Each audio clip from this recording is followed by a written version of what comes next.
was shooting up in the Klondike when they got Dan. Folks were putting the blame on the lady known as Lou. That's a story that went around, but here's the real lowdown. I like the green grass under my shoes.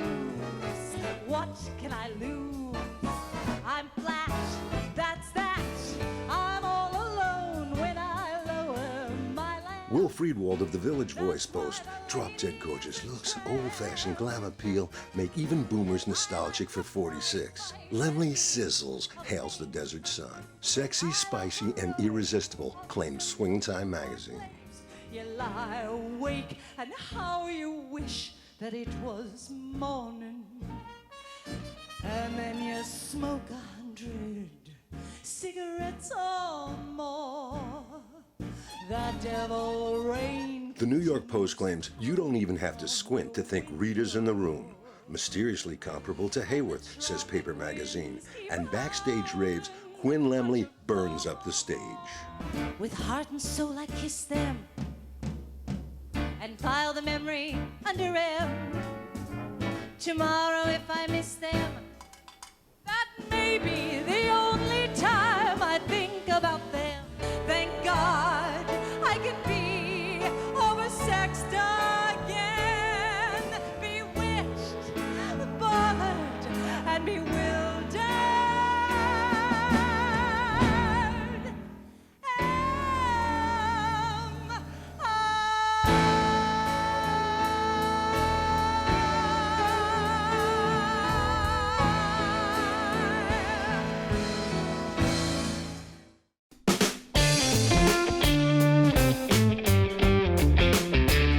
Welcome to Secrets of the Stage. I'm Paul Horton, the producer of The Heat Is On, a life in concert celebrating Rita Hayworth, and I'm here with the director, writer, Carter Inskeep. Welcome, Carter. Thank you very much.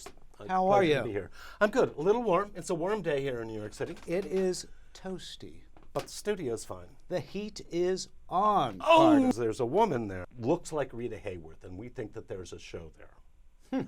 So I went to see Born to Rumba, and by golly, there was this young lady, Quinn Lemley, who was frightening like Rita Hayworth. She is. You don't have to squint your eyes to think that Rita's in the room. That's When I started studying and doing the research, it was an incredible story. Her life story is rags to riches, get knocked down, get up again, and she just had an indomitable spirit. I had over 300,000 when I married Aly, and I walked away with nothing. Nada. So what do? When you're broke, you do a job you're good at, right? Filing clerks file. Plumbers plumb. Movie stars pick up their makeup cases and go back to making movies. You've got to spread joy up to the maximum, bring gloom down to the minimum. Have faith or pandemonium's liable to walk upon the scene. So, Carter, Yeah. tell me what it was like to get into Rita Hayworth's fascinating life and these characters that she had relationships with. And who were some of those characters? Well, her life was amazing in that it had so many episodes. You take, and that's why this became much more of a biography. It starts with her talking about her childhood with a father who was a very domineering and not very nice fellow. She left her father and his adventures to marry a used car salesman. Meanwhile, back at the ranch, Ed's control was making Papa look like an amateur. I was an investment for him, and he was a security blanket for me. You know, started rebuilding her life again. And so this is kind of a scenario that plays out over and over in her life. You say she had, although she was successful and beautiful, she had very little self-worth. She had a spirit that would not allow herself to feel defeated. She walked away from these relationships. What happened to him was the judge ordered me to pay $500 a month in alimony. Fine by me. Hey, you know what? I was a liberated woman way back in 42. Yeah, She was a trendsetter from the beginning, right? She was a woman's liber from the very beginning. Yeah. You know, and going to the end of her career, when she was no longer in film, she set up her own production company herself. I'm a broad with a broad mind. But maybe if I had some help. Orson Welles, how did that come about? She met Orson Welles at the USO, at the Hollywood Canteen, and he was doing a magic act. He was very fond of doing magic, so he did magic for the soldiers, and she volunteered to be his assistant. They fell in love. And he introduced me to a whole new world. That old black magic has me in its spell. That old black magic that you weave so well. Was it a good relationship? It's about somebody that really manipulates people. Orson Welles was very, very good at that. And she had his child. Orson had to be the maestro. Let's face it, he had no intention of playing second fiddle, or worse, becoming Mr. Hayworth. We're talking about classic Hollywood. Yeah. Columbia, Orson Welles, Prince Aly Khan, one of the most beautiful women in Hollywood. Mm-hmm. A bombshell. The love goddess is the way they... Do kids today know anything about Rita Hayworth and classic Hollywood? Or you have to be a film. I think you have to be a bit of a geek historian to know about it. You know, I mean, I didn't, and you know, have been in the industry all of my life, so I knew very little about Rita Hayworth, and it wasn't until I read about her that I realized that really was a tale to tell. Quinn and her look inspired you guys to get into this life of Rita Hayworth. Yeah. This classic, extraordinary woman. I'm a spontaneous combustion in a satin gown. The heat is on. The heat is on. You're gonna hear the sirens howl tonight. You're gonna see the building bounce because the lady's on the prowl tonight. And it behooves me to announce.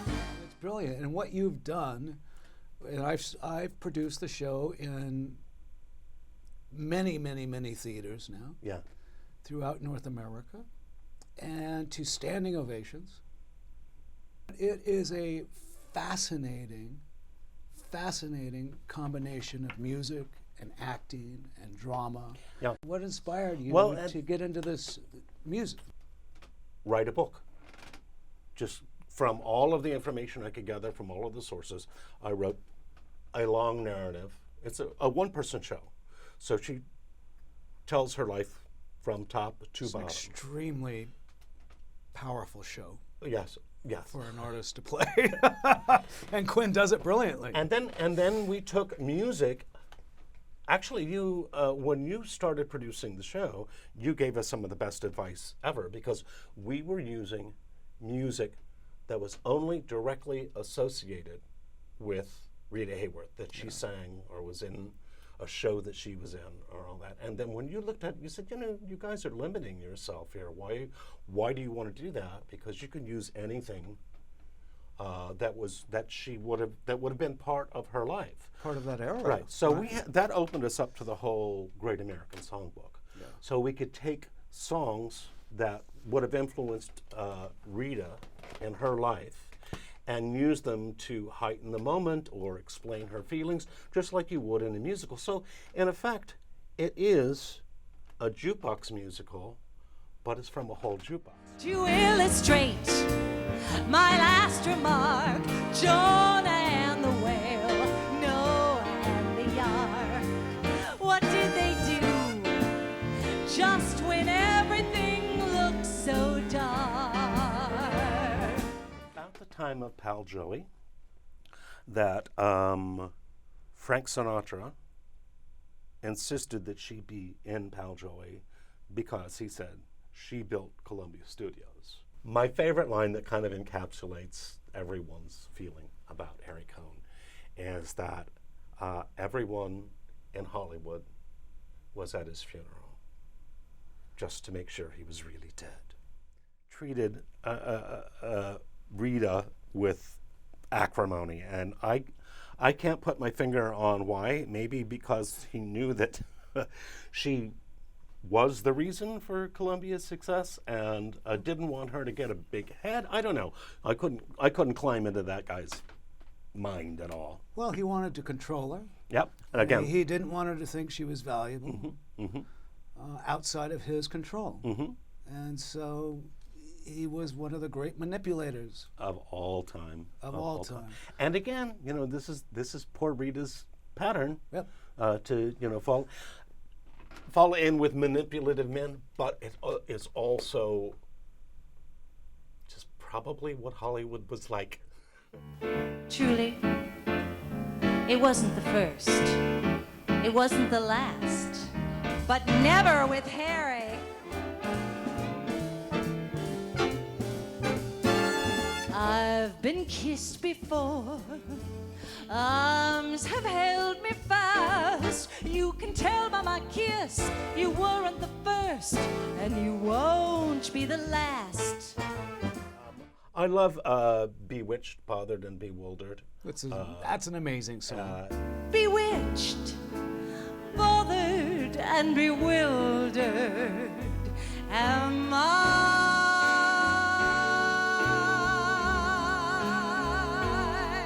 Another beautiful song. Yeah. I wonder if anybody knows these tunes today. They probably, I think they know them just sort of as a vestigial memory, and then when they hear them, it's like, oh, I haven't heard that in so long. What are some of the more famous moments that you Well, incorporated into the show? Okay, the big film that capped her career was Gilda. Amazing and film. Just a classic. Just talk about film Brilliant. noir classic Yeah. and the essence of the femme fatale. Yeah. She basically says to her husband that she hates him so much that she'll ruin her life to bring him down. There was a famous moment. It's still famous today. Yes, indeed. What is that moment? Well, I can't do it for you because Maybe I don't have the hair, but maybe we can find some B-roll for it. yeah. But just tell us about her establishing shot in that. She's behind a dressing screen, and she pops up from behind the dressing screen, and she's got this massive load of red hair, and she flips it back as she comes up. See, I tried to do it. Yeah. And flips it back, and she says, "You're looking for me?" And today, that is still known as the quintessential. Absolutely. The quintessential Absolutely. moment. Absolutely. And of course, the other moment of that is her very subtle striptease in Put the Blame on Mame. Yeah. She takes off a glove. Just oops. It is the sexiest And she's striptease wearing in the history. gown, the Jean-Louis black gown, Which is corseted, amazing. beautiful. Folks were putting the blame on the lady known as Lou. That's a story that went around, but here's the real lowdown. Put the blame on Mame, boys. Put the blame on Mame. If a patron was to see the show or a presenter to see the show or hear this conversation, what would you want them to know that they were going to experience at their theater? I hope that, first of all, they will be taken on a wonderful ride through early Hollywood and learn a little bit about how the system worked back then. And secondly, be impressed by this woman's strength. Who's that girl with the permanent wave and a dress below her knees? Who's that doll in the open-toe pumps? Would you kindly tell me, please? The name is Margarita. Margarita Carmen Dolores Cancino. I come from a long line of Spanish dancers. Romas. That's right, gypsies. In fact, Papa, Eduardo Cancino, brought the rumba to America, where he met Volga Hayworth dancing in the Ziegfeld Follies. Look at her, Miss 1946. Teenage Rita, queen of the 40s flick. Melrooney. Who were the men in her lives, from that scrappy stock to an extraordinary career? Well, Who were those I think men? the pinnacle of her social standing was when she married Aly Khan, who Prince was Aly Khan. Prince Aly Khan. She was the first She was the American. first American, the first Hollywood European princess. Left Hollywood Wow. over some pretty dicey things that Mr. Cohen did, and she finally said, "I've had it." She went to Europe thinking that she would escape everything, but that was right when Gilda hit, or Gilda, Gilda in Europe, and she was the hottest thing. There I was. I'd gotten everything I ever dreamed of. I was the hottest star in the world. And I was never more alone. Still, these were pretty heady times. One night, the marvelous Elsa Maxwell said that I needed to come to one of her fabulous parties in Cannes. Her instructions were, Rita, darling, wear white, arrive late, and make an entrance. What did they do? They put her image on a bomb? Well, that's what kind of made her. Is that a true story? Yes, absolutely. It wasn't Hiroshima or Nagasaki. It was after World War II. But America had used the atomic bomb, and a lot of people had legitimate complaints about that and wanted the U.S. to forswear ever using them again. But Eisenhower insisted that they continue the research and development. So the United States had taken over a place called Bikini Atoll, which is where the term bikini comes from. Carter, what is that famous line that she said that people would know today? Well, she used it in reference to the end of her marriage.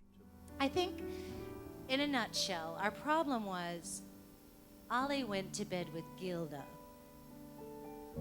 but woke up with me. With an extraordinary life that ultimately ends in a debilitating disease, Alzheimer's disease. Is this a depressing show to go to?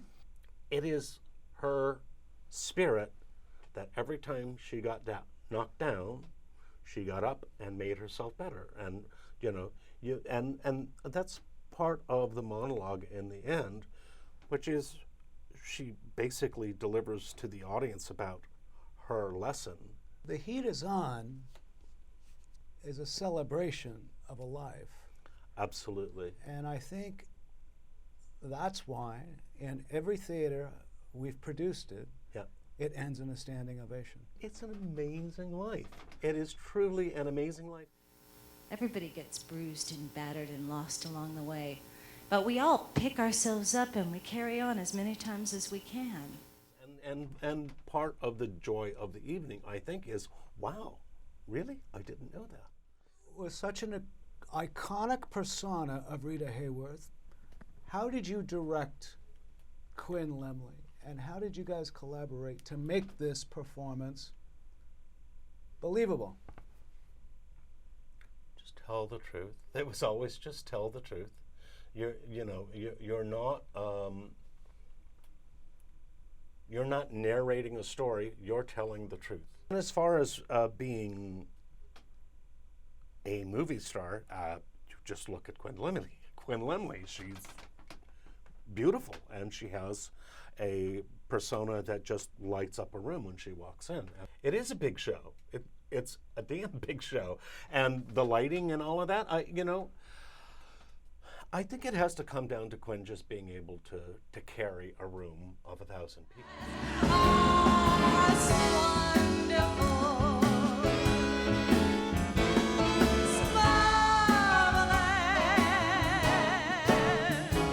There's magic happening on that stage. How does the director bring that out of an artist? It has to be there, first of all, in the first place, because you can't make that happen. The creative process Yeah. and the relationship of a director and an artist. Right. And that ability to bring a performance to life is such a collaborative, intimate. We not only have become best of friends, but when we get in a room to work, we are able to trust each other completely. I know that I can say anything to Quinn about my perception. At this point, my job in this show is to be the audience. I like the green grass under my shoes. What can I lose? I'm flat, that's that. I'm all alone when I lower my lamp. That's why the lady is a tramp. And then come back to her and say, what you did there, and what happens most nowadays is, when you did that, can you just bring that up just a little bit more? Because that was beautiful, and you can go with Now that. that's fascinating. Yeah. That's fascinating. When you get to that point, you're directing, it's coming to life. The artist is giving you everything you want. Yeah. It's those magical moments. Ginger Rogers is known as Fred Astaire's all-time partner. But when Fred Astaire was asked later in his career who was the best person to dance with, he said you'd be hard-pressed to find anybody better than Rita Hayworth. As Ginger Rogers said, I did everything he did in high heels and backwards. How did you create the voice? The context of the show is fascinating. Right. The place is fascinating. Uh-huh. She's in another world. Mm-hmm. Mm-hmm. She's in that middle space, mm-hmm. whatever that is, as mm-hmm. you said. Mm-hmm. She's energy. Mm-hmm. And the energy is trying to resolve all the questions in her life. Mm-hmm. Something probably everybody wants to do. Hopefully, yeah. Figure out why. Yeah. Why? And so how did you create this book? How did you write this book and find that voice of this iconic being? And she's a ghost. And you did it in such a way where the show ends and you love it. You're happy. Shucks. Oh, go on. You're happy. Oh, go on. People are happy. They love it. Yeah. How did you find that voice? My mother. Interesting. I was trying, all of a sudden it struck me that this time period coincided with my mom. It's a one-woman show, but I never feel like I've experienced, and I've seen it many, many times, a one-woman show. You're not tired of it yet. By the time it's over. There's so many characters. Prince Aly Khan, Orson Welles, Frank Sinatra, the whole era of Hollywood, building Columbia, the pain, the struggle, the success, the celebration, And she's the got drugs. a great sense of humor. And she's got a great sense of humor to boot. And Lots of laughs in this show. lots of laughs and lots of tears. Yeah. Carter, you've done an amazing job. Thank you. Thank you. Writing the show, directing the show. You're too kind. The critical acclaim is throughout North America. You've received critical acclaim throughout North America. Quinn has received critical acclaim for her performance, from the New York Times to Los Angeles to all over. One might think it's challenging to have one person on stage for 90 minutes, but it is such intimate piece about such an interesting time and place and characters, and Rita's a good storyteller. So it's very much like you're almost in her living room. Carter, if you were to tell people what the essence of the show is, because everybody likes to get to the essence. Rita Hayworth was a huge star, but she always remained grounded and human. And no matter what life threw at her, she knew that she had to get up, dust herself off, start all over again. And she just kept getting knocked down and getting back up and being more successful each time. And there's a bit of a lesson for all of us there that, you know, life is going to deal you some really harsh blows. It's just going to happen. And you can let those conquer you, or you can sit down and say, what the hell was that? I find it to be a very inspiring production. It was an and inspiring life. It was inspiring to learn about her. powerful lesson for people, for Yeah. all people. Yeah, well, you know that at the end of the show with Yeah. the reaction from the audience. They're pretty well blown away. Thanks, Carter. Pleasure.